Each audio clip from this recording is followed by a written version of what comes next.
genuinely want their workplace to be psychologically safe. So their eyes are open. But it takes a few key skills to be open to that. You have to have that growth mindset where you're not seeing these potentially negative feedback as a criticism. You have to be able to not take that personally, to really have that growth mindset approach as you decide what to do in this area, how to tackle it in an effective way.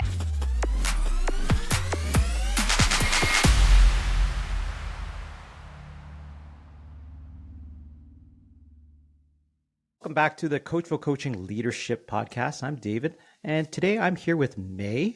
And Mae, we're just talking off camera. I got my coffee, or actually, sorry, it's not a coffee. It's a hot matcha latte, really off-brand for me. I usually have a lot of coffee, but as you can tell how fast I'm talking, I had a lot of coffee this morning. I got to ease up right now, drink some more water right after this. How's it going, Mae? It's nice and early for you, right? Yeah. It feels extra early because it's so dark and cold outside. It's like minus 49 or something with the wind chill. Yes. Oh, geez. So it feels like you're in you're in Calgary. Yeah. You guys are getting some polar vortex at this point, right? Yeah. Yep. Oh boy. Yeah. And for any American folks listening there, minus 49, don't worry about the conversion to Fahrenheit. It's really, really cold. Yeah. Okay. Yeah. Whether it's in Celsius or Fahrenheit. Okay. So minus 49, you probably don't want to go outside. How do you, I guess, totally off topic. What do you do with your car? How do you make sure that it starts? I mean, you plug it in and you park it inside if you can, if you have a garage, but otherwise you just cross your fingers. Like, I think a lot of people just don't get their cars started.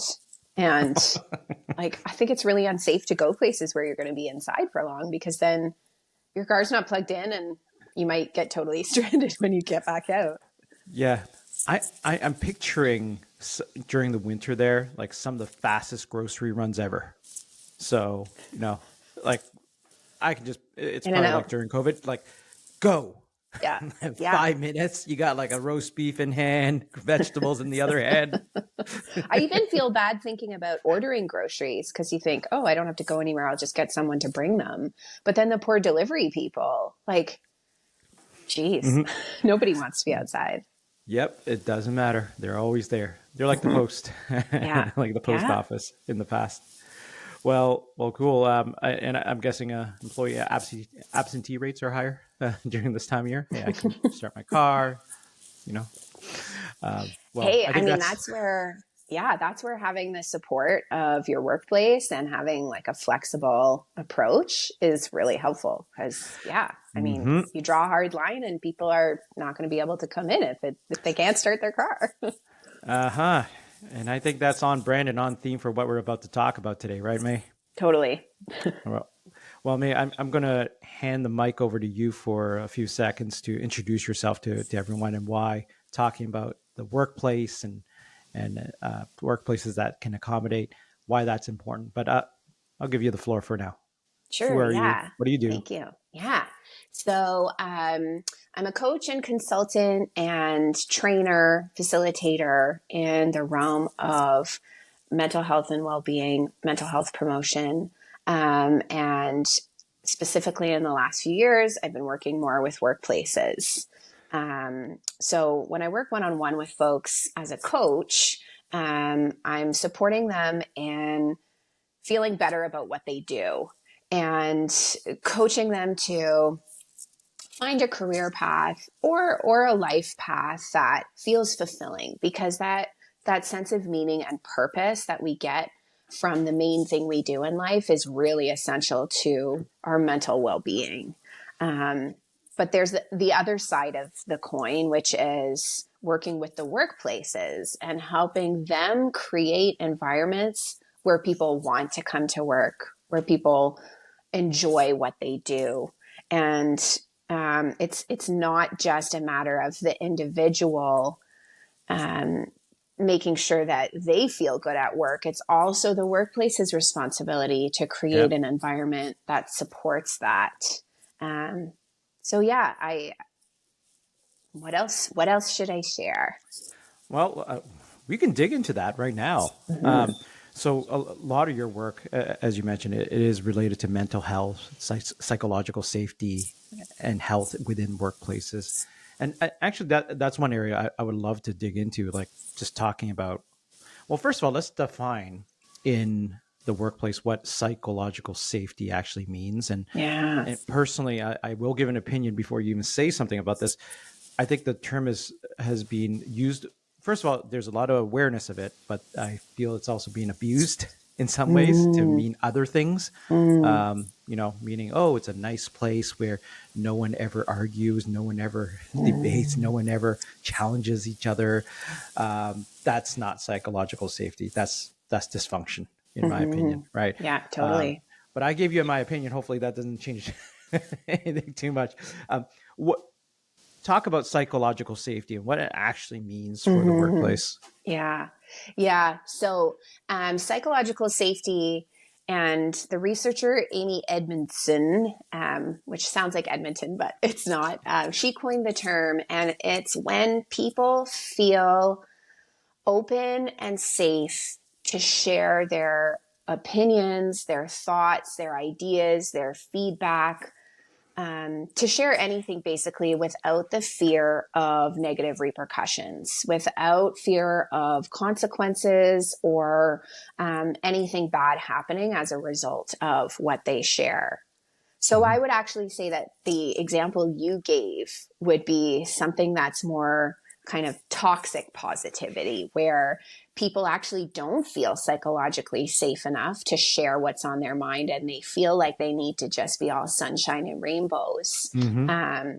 In an environment where people feel psychologically safe, they're going to be sharing if they think something's going wrong or if they disagree with somebody on something, all in the name of, innovation and doing the best work you can, not just for the sake of conflict.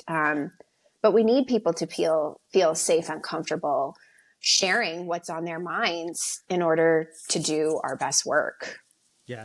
That's thank you for that. And I do want to dig into that even more because, like I work in the corporate world as well. And, there's been a lot of focus on things like psychological safety, inclusion and such. And again, I've seen it. My workplace has done it well overall. Right. But just over the years, I've seen other places where, and friends who've worked in other places where it's taken to another extreme. So, with the example of just, feeling okay to bring something up, right? It's, I think there is some places where it seems like, oh, psychological safety means like, hey, I should never feel any stress here. I should never Mm-hmm. feel threatened, quote unquote, threatened or stressed in any way, Mm-hmm. which is number one is not realistic. Number two is that's not what psychological safety is. Mm-hmm. It's having an environment where it's you, as you said, there's no you don't feel there's repercussions if you speak up, regardless Mm-hmm. of who's in the room, Mm-hmm. right?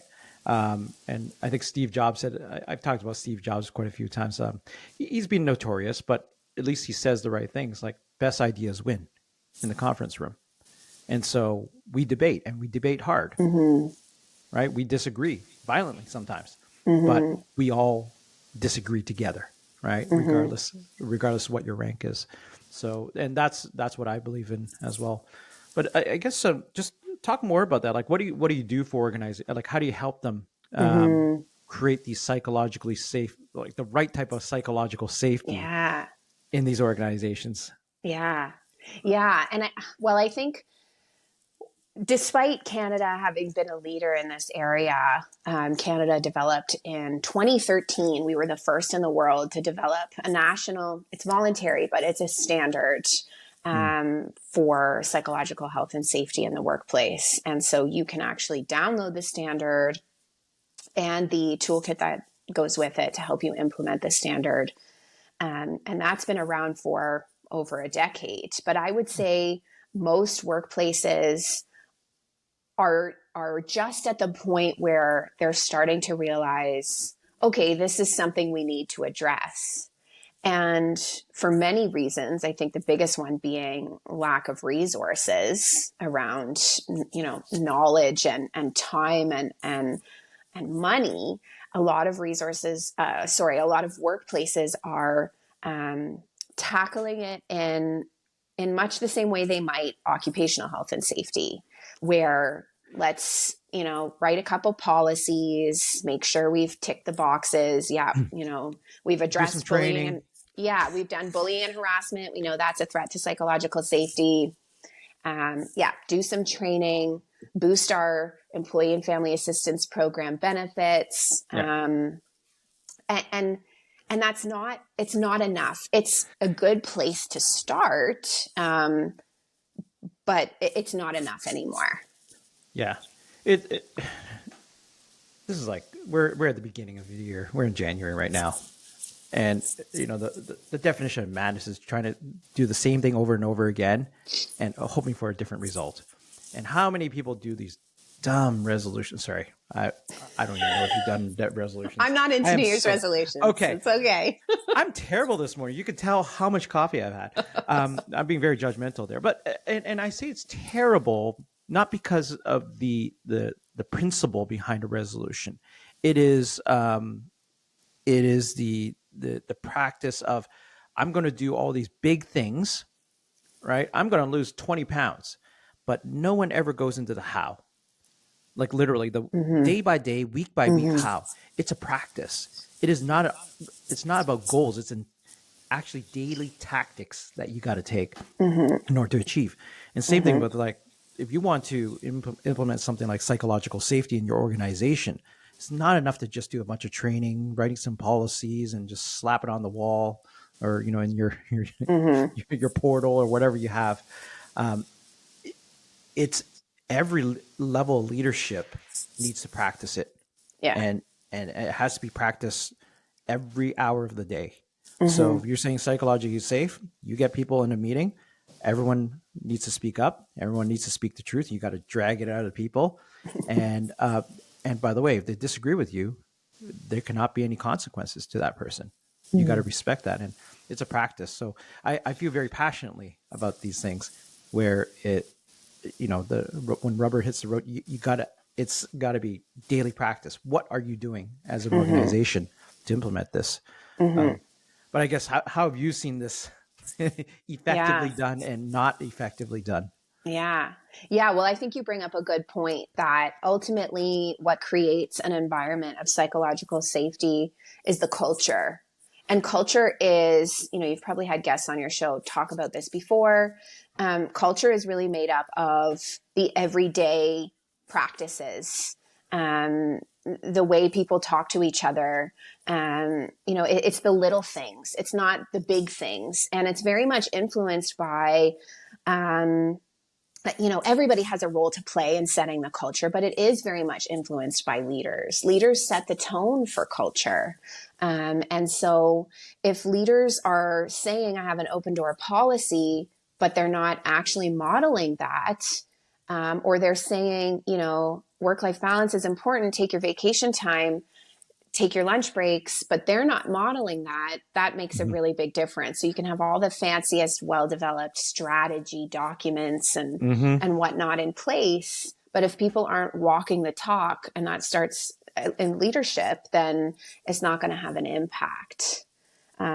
So I would say, the ways that some workplaces are doing really well is taking a very real approach to this topic, and just starting with being very honest in those initial conversations. What's going well, what isn't going well, and being willing to look at where the gaps are and what their general staff are saying about psychological safety. I've seen it happen where workplaces will do an assessment to get a general sense of how employees feel in the workplace about how psychologically safe it is. And a huge portion of staff are saying they don't feel psychologically safe. And then the results of that survey are framed as this many people do think it's psychologically safe, instead of acknowledging the portion of people that don't. So I think, that's one way that workplaces, or maybe could adjust their approach, Yeah. is to if you're going to address this topic, you need to be ready to be honest with yourself and with your staff. Yeah. And the way that workplaces are doing really well in this area, I guess, yeah, a big side of that is a big part of that is the flip side, where they genuinely want their workplace to be psychologically safe. So their eyes are open. Mm-hmm. But it takes a few key skills to be open to that. You have to have that growth mindset where you're not seeing these potentially negative feedback as a criticism. You have to be able to not take that personally, to really have that growth mindset approach as you decide what to do in this area, how to tackle it in an effective way. Yeah. I guess in your work, like who are you typically working with, like in corporations? Like is it HR departments, or, I'm just curious, like who do you typically work with like in terms of personas and job functions, and what's an example of this, rolling out Yeah. something like this done very well? Yeah. So it can be anybody from a learning and development staff or team that's wanting to bring in some training for the workplace. It might be an HR department that is, required or wanting to make sure they're incorporating psychological health, because in Canada, it's now required. It's in the legislation in most, if not all, provinces and territories to include psychological health in your OH&S strategy. So it might be an OH&S department, or within that HR realm, or it might be a manager who's wanting to do some team building. It doesn't necessarily identify, oh, we really need to work on psychological safety, but just senses that, oh, there's more we could do to really leverage our skills and build some cohesiveness. So yeah, there's a few different people, I guess, that are my starting point. Okay. I am curious, just, on a more personal level for you, Mae, what made you interested in this area, like mental health in the workplace, psychological safety in the workplace? Yeah. Well, I've always been interested in psychology and always been motivated to experience a good life, in the sense of not the things or circumstances I have around me, but how I feel in my life. And I'm an Enneagram 7, which, is not evidence-based. And if anyone's familiar with it, I really like it as a tool, even though it's not evidence-based. I think it has so much usefulness. But an Enneagram 7 is very motivated by avoiding boredom and negative feelings. And so, in my life, when I come across an experience or circumstance, or even if it's not caused by anything, it just comes up, a negative emotion, I'm very motivated to address that. And knowing that I was spending all day, every day, 5 days a week, most often, in a workplace, in a job, I wanted that to feel good. I want to, you offer my strengths and feel fulfilled and enjoy those 5 out of 7 days a week, not just clock in, clock out and take home a paycheck. Like, man, that's a lot of your life that's going to go by if that's all it's about. Yeah. So yeah, that's a big part of it, is just, my own personality and experience. I want to enjoy what I do in those 5 days a week. And a big part of what determines whether or not you enjoy it is not what you're doing. It's not the tasks. It's the environment around you that determine how you do the tasks, and the way you feel about the tasks, accomplishing them or not, or whatever, the people around you. All of that shapes how you feel at work. So it's not just a matter of taking care of your well-being on your own and going to work all happy. Work is a major determinant of mental health. Yeah. Does that answer your question? Oh, that really answers my question. You've always been interested in psychology, right? You mentioned Amy Edmondson. So I just discovered her book, The Right Kind of Wrong, just Ah. recently. Yeah, and I'm always late to the party. I found out that, oh, she's a New York Times bestseller. Cool. I'm late to the party. But I was reading some of that book, and it really talks about the different types of mistakes, and you know in many ways it is about growth mindset and ensuring you learn from it. But there are certain types of mistakes that are avoidable as Mm. well. I guess when it comes to making mistakes, I don't know if you have an opinion on this. Like, what do you teach people? What do you teach other leaders, kids? Like, I don't really care, but what do you teach people when it comes to making mistakes? You mentioned something about growth mindset, but Mm-hmm. how do you think about it? How do you teach others Mm-hmm. about it? Yeah. Yeah. Man, like the concept, I don't know at what point I first learned about it, but it has made a really big difference in my life being intentional about working on my growth mindset. And so humans generally don't want to fail. It feels uncomfortable. Mm-hmm. We worry that it shows weakness or that people will find us out and find out that we didn't really know what we were talking about after all, or we're not really qualified to do this. Kids hide mistakes. They're embarrassed. We feel ashamed when we screw up. Um, and so the ability to roll with that without having all of those kind of weird, shameful, negative behaviors, um, it can just open so many doors. Not only does it make you feel better, but it really just um, makes so much more possible because you're willing to keep trying and do things that are uncomfortable. You stop playing safe, or you feel more able to challenge yourself and go outside your comfort zone, which is where growth happens. Yeah, yeah. I find like when you, at least for myself, right? When I feel comfortable with making a mistake, like here's the thing: you're going to have those negative feelings and such, like, oh man, why did I do that? But to get out of that, I call it like the failure chasm. Like Mm, it's you stay in that chasm as humans. It seems like we stay in that chasm longer than mm, say a win, like a high from a win, right? Probably goes like this and peaks really, really fast and comes right back down.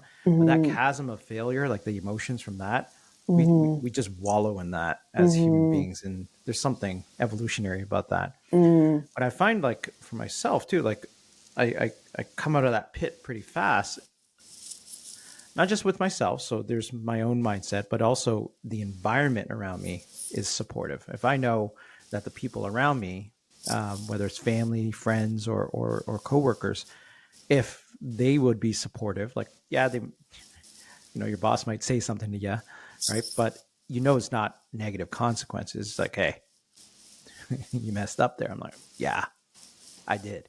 And as long as you take ownership for it, they're like, cool, what are you going to do different next time? mhm, All right, let's move mhm, on. And mhm, I can move on pretty quickly. And so you're just talking about psychologically safe environments. I find that's important. Like, your boss, they'll call you out on it. They should absolutely call you out. Otherwise, they're not doing their job. But it's also like, all right, what are you going to do differently next time? And I mhm, try to model that too with my people. Like, okay, mhm, let's sit down. What did you learn? mhm, And I've sat down with some folks for an hour, just talking mhm. about what would we do differently next time. Yeah. Right? So, some people wallow in that chasm longer. Um, those are the folks I have to talk to for a while, but it's okay. I'll meet you where you are, but as long as you're Mhm, doing it differently next time. And mhm, and so I don't know. My point is that, like, yeah, the environment is so important for psychological safety, as you're saying. Um, so more about you, like, I guess when you think about sorry, the Enneagram 7. oh yeah. Yeah. I'm not familiar with that, but you need to do something to avoid boredom. So Yeah. what, on a more personal level, like, what are some things you do to avoid boredom? Yeah. Yeah. When I learned about the Enneagram, my mom and my sister will say that growing up, I complained all the time about being bored. And as a kid, I would sometimes find ways to alleviate that boredom. I loved games. I loved board games, but you need Mm. a friend to play with. And my sister never wanted to play board games with me. So I invented a board game that you can play as one person because I was so desperate. Um, but You it's invented really, what was the game? oh, You it was invented some, it? yeah. I don't even remember it now. I remember it had something to do with celebrities, and I had cut out celebrity photos and stuck them on cards. And um, You might yeah, become the next solitaire.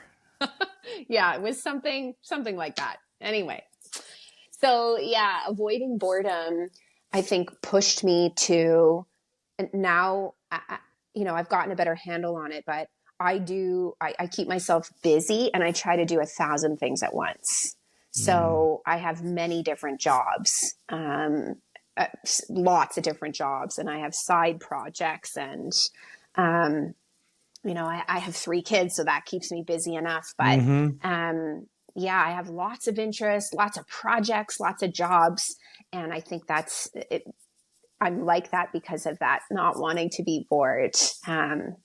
So really try to work on being mindful and present in whatever it is I am working on. Because that's where you get the good stuff in life, not just jumping to the next thing. Yeah. Yeah. Do you find like needing the feeling to need to do something? Mm. Do you feel it actually makes you more present or less present? Oh yeah, I mean, and that I find is something everybody I know struggles with, and I think it's a part of our cultural um, the value our culture places on producing and being productive, and this Hmm. feeling that we aren't Yep. worthy unless we've done enough, and You that did doing something. enough, there is no enough. You Yeah. must continue to do.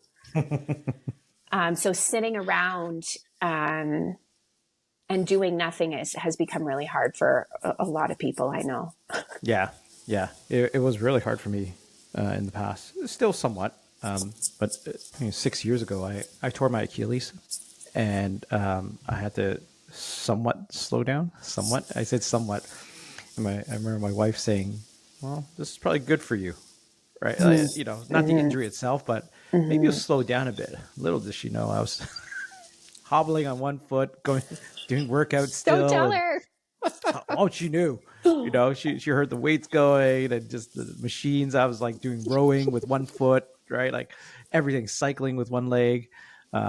It's by the way, don't do that. Like you get one massive leg, the other Oh one's like my God. atrophied, and you get all these. You're walking around like this. It's not good Yeah. for you. Oh Um, no. but but that's besides the point. It was an acknowledgement, like, hey, look, you're always like you can't sit still, which is not a bad thing. But I've learned over the years. The pandemic was a good blessing for me in that way. Mm-hmm. You know, hey, let's get outside more. Mm-hmm. Go for a walk more. I did a Mm-hmm. lot of walks, and actually some of my best work and inspiration and thoughts and ideas came from walks. And so, Absolutely. and it is a way of detaching from the go go go go go. Yeah. So Yeah. yeah, that's why I was curious about asking about that. Yeah. I guess when it comes to like your work as a coach and what you do for mental health and psychological safety, if you were to give the leaders that are listening to this podcast some pieces of advice, just generally how to be a good leader, Mm-hmm. what would some of those pieces of advice be? Mm.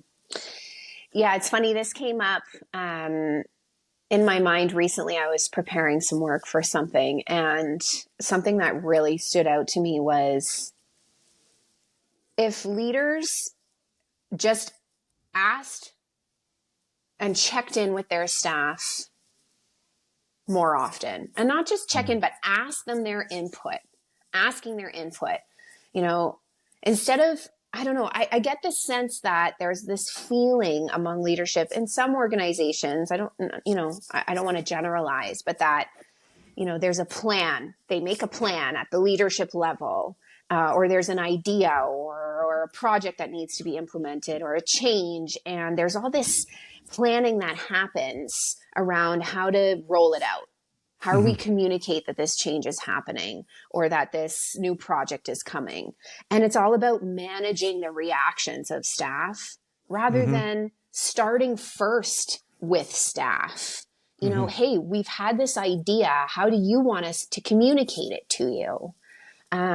What do you think about this? At every step along the way, if staff are included and given the opportunity to provide their thoughts, it doesn't mean you need to take action on what they say, but even just that feeling of being heard, feeling like your opinion and reaction and feelings matter makes a huge difference. Even in something so reward and recognition is one of the key factors in creating a psychologically healthy and safe work environment.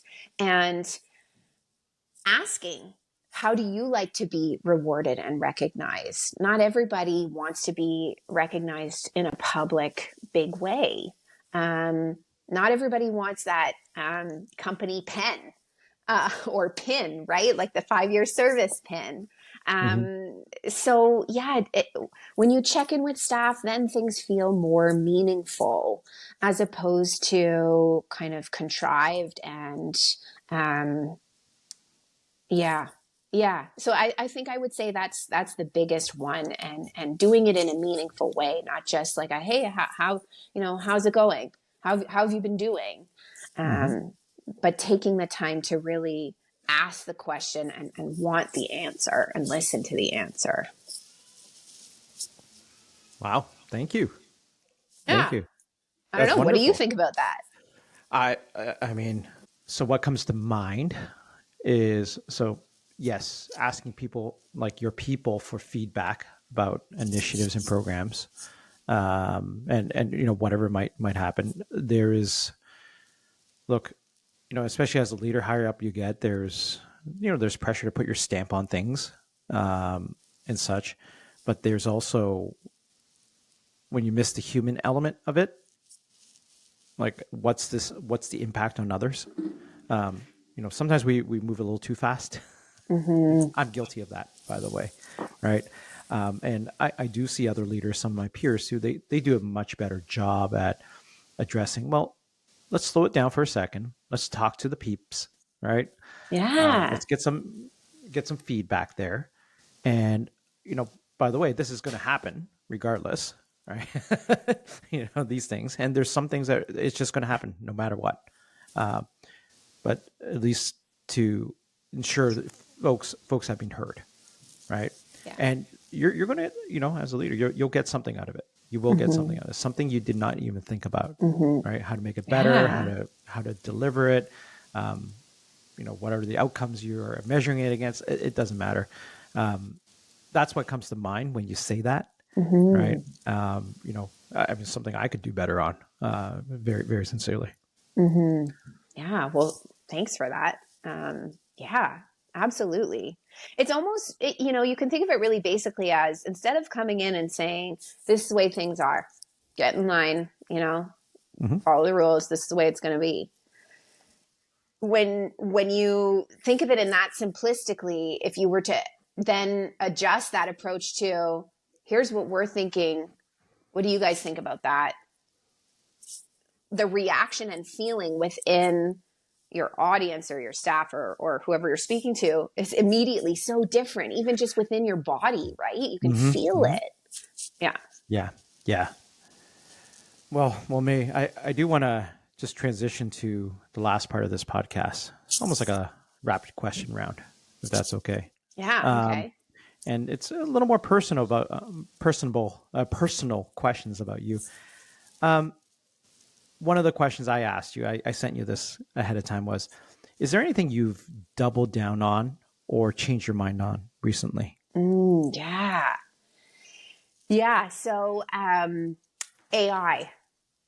when AI first started, I had a client actually who kind of works in that world, and he showed me like, oh, May, check out this chat GPT. And he walked me through some of the things it could do. Mm-hmm. And then I just kind of, oh yeah, cool. I'm not sure what I would use that for, but neat.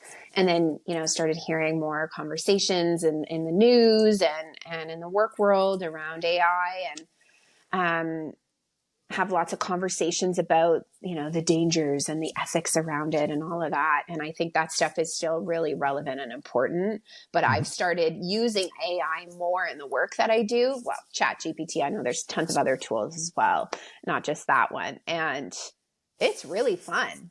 Mm-hmm. So yeah, I've been enjoying that. I kind of changed my mind on that. We're always hesitant to change in new things at first. Mm-hmm. But I really love evolution. And I think, yeah, this is just one example of that. Yeah.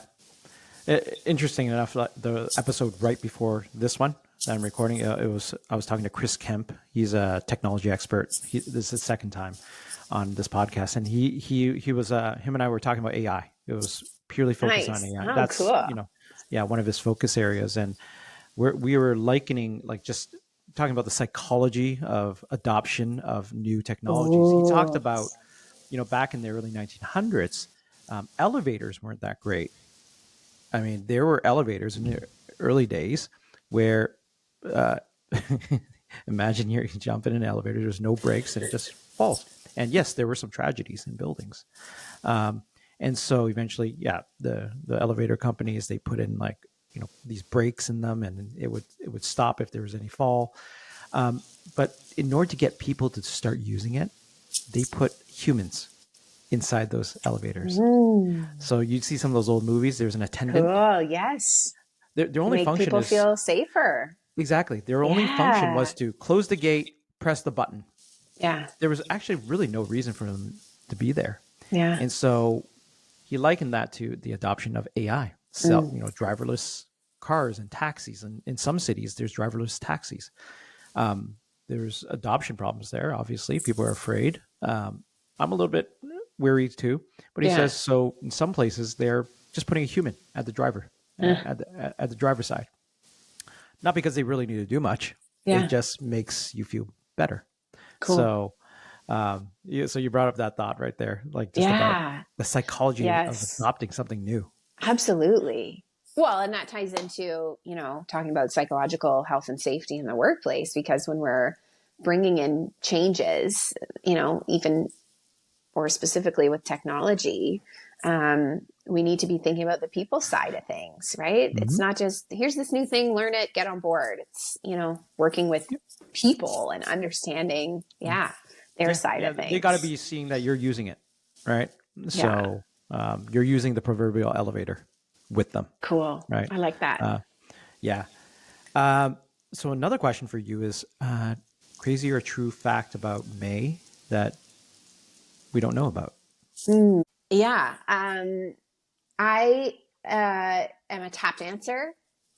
And when I was a teenager, I finished the training you need to do to be a teacher, a tap dancing teacher. And I Mm. never actually taught it. But yeah, and I still take classes, and I love it. The movie Spirited last Christmas came out. Mm-hmm. And usually musicals, I like musicals. I like the big group dance numbers, but it's rare that you get tap in Mm-hmm. those big group dance numbers. And in the movie Spirited, at the very end, there's an awesome number. Oh, sorry, my dog is knocking us over here. At the end of the movie, there's a really awesome tap number, and it just, like, oh, I loved it. Yeah. Tap dancing. I heard the Mm-hmm. tapping just now. Yeah. Okay, last question to you, and I didn't send this to you ahead of time because I want to get your visceral reaction.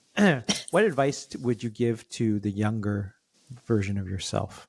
Oh, the younger version of myself. I mean, I really don't believe that we can have regrets or should have regrets. And I've always tried to live in a way that I wouldn't have regrets, or at least not feel bad about things I had done in the past. So that question it's tricky because it almost implies that if I had had this advice earlier, I might have done things differently. Yeah, I almost can't answer it because of that belief of I don't think we can ever go back and choose a different path or answer or behavior. We're only ever doing our best in the moment with what we have. And yeah, That I don't is know, your maybe that's advice. not a fun answer. No, no, well, that is your advice, Yeah, right? I guess. It is about, do what you feel is best in the moment. Yeah. That Yeah. is your advice. Yeah. So that is great advice. Mm-hmm. Okay. I always leave the last question to my guests to ask me, and Oh, unscripted. So I have veto power. I can edit it out if I need to, but I haven't done cool. that since. So Oh, any I have a question? good one. Yeah. Oh boy, here we go. Um, you probably won't want to answer it, but I'm curious to know, as a podcast host, what are some of the thoughts that go through your mind as your podcast guests are answering your questions? Because, Mm, as a facilitator, even, you watch your thoughts in reaction to what's happening in the room. And sometimes you'll catch yourself thinking like, oh, this person's talking a lot, or, oh, this person says a lot, or, what are some of the thoughts you have or the things you notice? uh, I'll be honest with you. Most of it is about myself. Is to not well. I do interrupt sometimes because I have a thought there, and this is a conversation. I think about I sent you a few sample questions I might ask, right? But what I'm very cautious about is let's go with the flow. So if you say something, it catches my ear, like you talk about this Enneagram 7, like, actually, I'm interested in that. So let's just go with it. And so what I'm thinking is let's just listen. Just listen for something interesting this person said. And if we want to, we can dive more into that. That's what goes through my Mm, mind.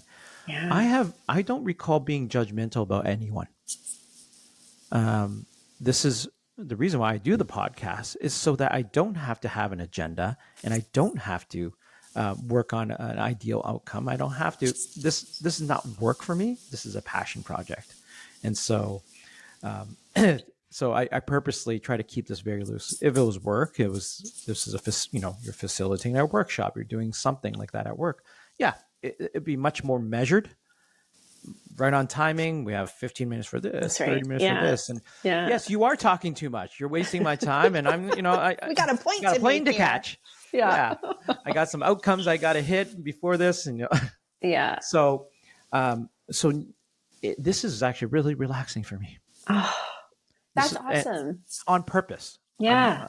And yeah, one of my guests last year, he specifically said after we stopped recording, he goes, this was good. We went a little bit all over the place, and he knows me very well, like how I am with work. And I go, yeah, I did that on purpose. I didn't want to structure this. If Mm-hmm. something about your past, you mentioned something about your past, let's go to the past, right? Mm-hmm. We just go, right? Mm-hmm. But as you can see, I have a very loose structure, right? Like, what, who you are today, what you do, what do you stand for, a little bit about like what motivated you to get there. And then I dive into, who you are as a person and Mm-hmm. some of your beliefs and some of your advice you would give to others, right?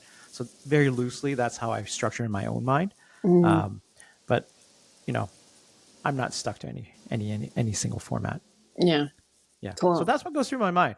So Yeah. if no judgment, I don't recall judging anyone. If Yeah. anything, I was being conscious about myself, not Yeah. trying to, be on agenda. Just go with Mm-hmm. the flow. Mm-hmm. Well, and I think that really shows those coaching that the coaching mindset, right? Is you have to do such deep listening that you can't be thinking other things when you're one Mm-hmm. on one. You are listening for, you're reading between the lines, listening for those things that feel like they come with a bit of extra something that you want to Yeah. explore. So yeah, Yeah. totally. That coaching ear Yep. is great for podcast hosting, apparently. Yeah. Yeah. Yeah. Cool. Yeah. And you have to break some of those rules too, because you got to keep it interesting, keep it interactive between each other. So interrupting is okay. Right. And inserting my strong opinions in Yeah. certain places Yeah. is okay. Yeah. Right. So in that case, in that case, is not like coaching, Yeah. but for the most part, yes, the listening skills, there's something there, or you know what, selfishly, that's something I want to dive into, Right. and Cool. that's how I'm just going with the flow. I like that. Yeah. Well, May, anything else? I mean, what are you up to right now? Yeah. Anything else you want to tell the crowd about? Actually, I don't know that this will get posted before this, but next Thursday on January 18th, I'm doing a free webinar with Leader Sharp around psychological health and safety in the workplace and how to create a mentally healthy workplace.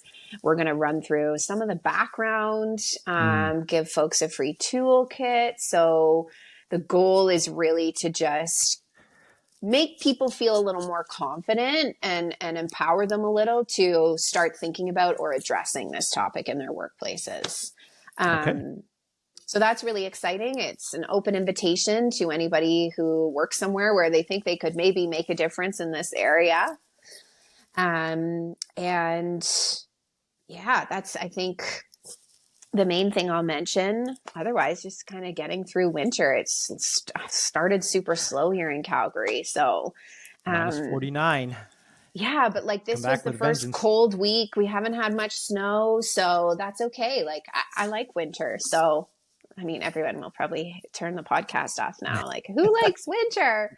You Um, get a bunch of snowboarders listening to this podcast. yeah, yeah. Anyway, yeah, yeah, all good. Well, cool, May. Thank you very much. Well, we'll talk about the publishing timeline for this, but let's try to get it out before that workshop, and Cool. yeah, we'll go from there. But hey, May, thank you very much for making the time today, and folks, thanks for listening. And Thanks so we'll much, see. David, for All having right, me we'll on. see you It was a soon. pleasure. All Awesome. right, thanks, May. Thanks.